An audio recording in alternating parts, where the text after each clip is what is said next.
I just wanted to really just express how excited I am to be here with the Minnesota Vikings. A lot of history in this organization.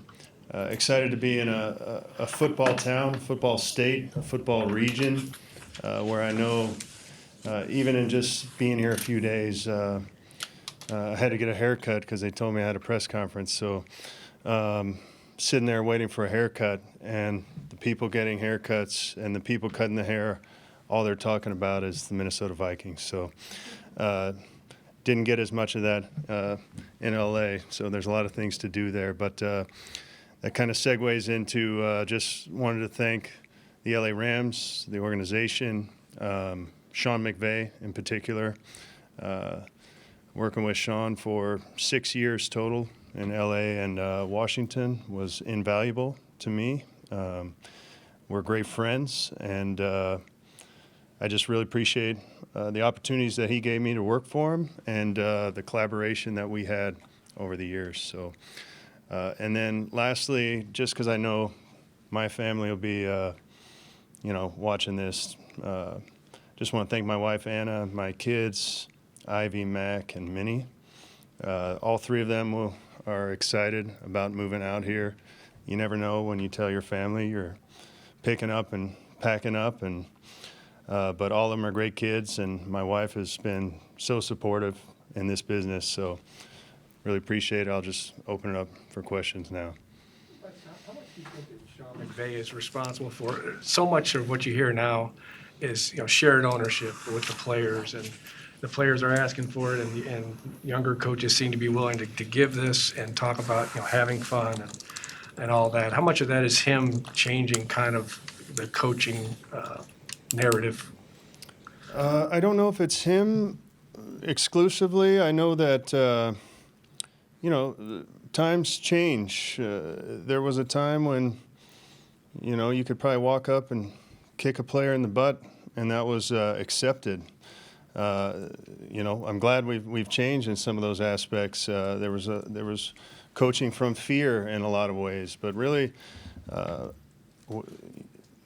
even my family, my grandfather's, I'd rather have a guy that wants to do it, than is scared of me, and try to make him do it. If these guys understand the why, really, we're not trying to. All we're trying to get these guys to do is understand why we want to do it. And if they understand the why, most of the time, that means they're going to be performing better. They're going to be playing better for themselves, for their team, and ultimately we're going to win more games. What do you think of Kirk Cousins? As you studied him, what's your impressions of Kirk Cousins as a quarterback in your background? Well, I worked with Kirk in Washington, had a great relationship with Kirk, and really excited to work with him. He's got great arm talent. He's athletic. He can throw from all kinds of different platforms. He can throw off drift. Incredibly accurate quarterback. He's a real pro to work with. He grinds at it. He's in the building, and the guys know it. So I'm really excited about it. Do you see you going three receivers? That's going to be your primary set, or is everything open for debate? I think that's open. Really, when you're looking at what we're doing in LA, at one point, we had Robert Woods, we had Cooper Kupp, and then we kind of mixed in Odell towards the end when Robert was out. So it's really about the personnel that you have. We were more 12 personnel earlier in the year when we had a guy, Johnny Munt, who was an effective blocker in 12 personnel to go with Higbee. Later on, that wasn't the case. Now we go more 11. And it's also about kind of how the defense is matching you. But we want to have a lot of different tools as an offense to attack a defense, and maybe sometimes that's getting bigger. They've had some success with some different personnel groups here. Just watching the tape, they have a really talented fullback here. All those things are intriguing. We're really just trying to get the best players on the field. There were times we took Tyler Higbee off the field and put an extra tackle in there, and it wasn't because we didn't love Higbee. It was because Joe Noteboom, our swing tackle, was really a starting caliber player in this league, and we wanted to give him an opportunity to get in there because we thought it could help us. this, many times when a new offensive coordinator comes in, they have to build up the talent. How important was it looking at the roster on paper and the talent that is here that made it very attractive for you to come in here? It was great. You come in and the cupboard's not bare. So there's a lot of established players in this league who've been able to perform for a number of years. So it's really exciting as we're really evaluating all these guys right now and trying to get to know our roster first as well as we can leading up to the combine, the draft, all those types of things. So, and free agency. You talk a little bit about how you're going to work it with Kevin. Kevin said on his opening press conference he was going to call the plays, but you're the offensive coordinator. Have you figured out how the role's going to work?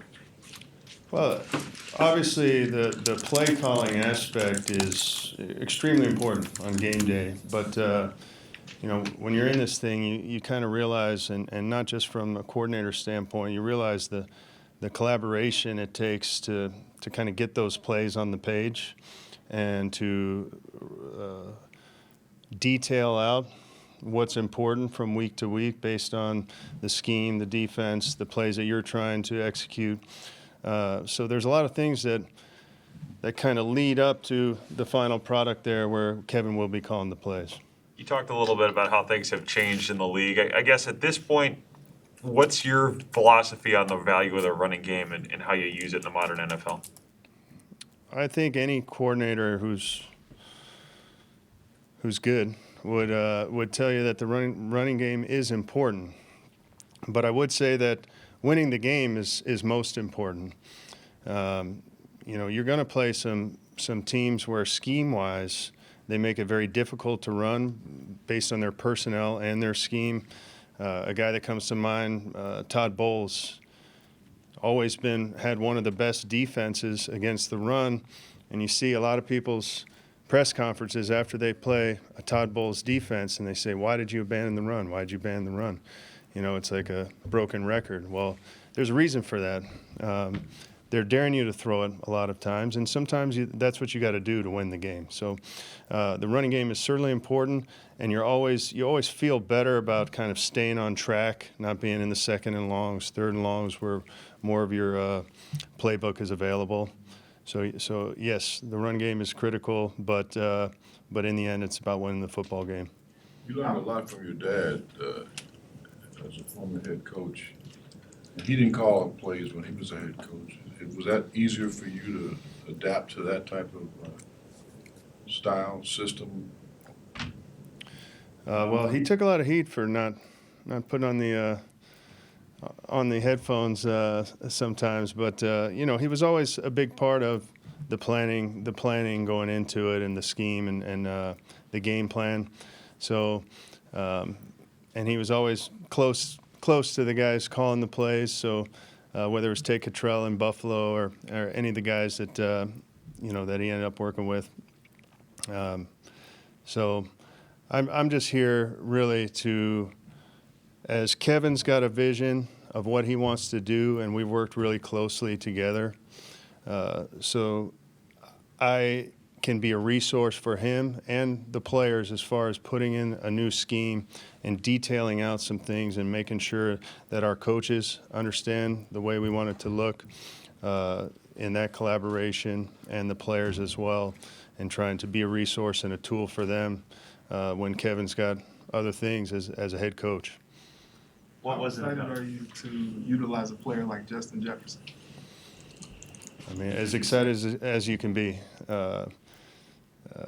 Certainly one of, if not the best receiver in the league. I came, from a place with a really good one.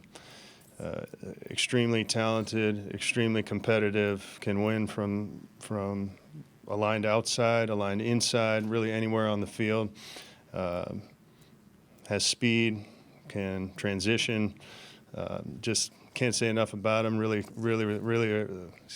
excited to work with him.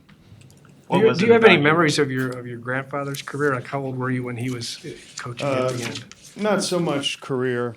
He passed in 2013, so spent a lot of time, going out to his ranch. Those are some of my best memories with him, and he was still into football. I called called my dad after every game, talk ball. So always talk to his dad after every game he coached. So still really into it. He'd have some interesting, why are you guys in a 2-point stance on the 5-yard line? Why are your offensive linemen? He'd just have something that he'd notice from the TV copy of the game, and always have a little bit of wisdom. Will any of his quotes trickle down through to the grandson? I can't live up to that. That's for sure. He's a pretty unique guy. Wes, all that you might have learned from your dad just about coaching, would you say it's more about managing the people or the playbook and scheme stuff? It's definitely about the people. I mean, there's obviously an importance to scheme and particularly the details within the scheme, because we all run a lot of similar plays across the league and across football. There's only so many things you can do in the detail, but I like to say sometimes we all should have been psychology majors, because it really is dealing with people, dealing with personalities. There's a lot of, whether you want to call it alpha type personalities, there's some egos, there's, and those aren't bad things. These guys are extremely competitive people. That's why they're here. That's how they got here. So trying to get them to understand that, hey, this is a common goal, a common vision, and we all want personal success, but within the concept of what's best for the team. And if we can all kind of sometimes swallow our pride just a little bit to understand that, hey, I've got to do this for him and he's going to do this for me, then ultimately we'll be better off. What was it about that the Rams had to come through in the clutch? Are there certain things that are transferable? Well, really, we had a lot of guys. Sean would talk about competitive greatness, and what he liked to say is being your best when your best is required. And we had a lot of guys who really showed that. I think something else that really showed up going on a Super Bowl run was how you have to really develop your entire roster. From whatever it was, there were so many positions across, in a violent physical sport where guys go down. So many guys throughout that season stepped up, were ready when their number was called, and performed at a high level. And it was critical for us to get to what we got to. Wes, what traits do you think are most critical in offensive linemen in this system? I think I kind of understand maybe where that question comes from, but ultimately we want all of the things that we want. Great feet. We want a big guy who can anchor. We want a guy who can reach in the zone game and come off the ball and power a guy off on a base block or a drive block. But there's a lot of different traits, particularly when you're talking about tackle, guard, center. But ultimately, I think we want a guy who's well-rounded enough to where he's not only a run blocker and he can't pass protect. You want a guy who can do all phases that he's asked to do. Obviously, intelligence is a critical part, particularly from the center out. Things happen a lot faster from the center guard position than sometimes from the tackle position. So those guys, have a little bit of different traits.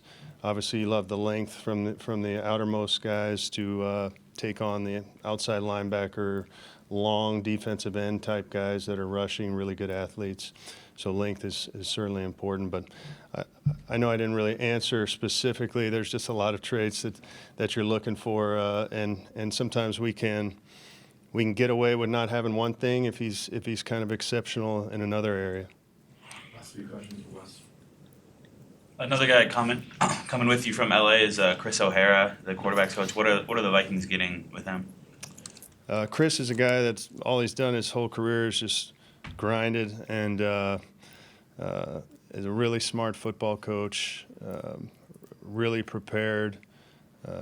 Everything he's done up to this point, I'm excited that Chris is here with us, that he's gotten this opportunity, because because he's earned it. I mean, he's really kind of fought his way and clawed his way from the ground up, and he's earned this opportunity. And him, along with Gerard Johnson, I'm excited about working with Kirk. Plus, you spoke about changing the coaching narrative, and then speaking with your dad or other older coaches per se, have the players changed in order to make that shift? And in as much, what is the biggest change that you've seen in younger players? Yeah, I think I kind of understood what Ed was saying a little bit. Like, they've changed, but they haven't changed. I remember, growing up in this business, like it's like these are the same guys. They're still the elite athlete type guys, but personality-wise, yeah, it's certainly changed. There's just more of a. I think they're more empowered than they ever were. In a good way, they understand that this really is a player's game. It's about these guys, and they're not. You don't have to be disrespectful. You don't have to. Just tell me what to do, coach. I want to do it. Just tell me what and how to do it, and I'll do it. But kind of the days of getting on them and trying to coach from fear, it's just not going to work anymore. These are grown men that have earned the respect. They've earned the right to be here, and if we can provide them tools, ultimately the more tools we can provide them to do their job, the better off we're all going to be. The thing I used to say with the tight ends is our success is linked.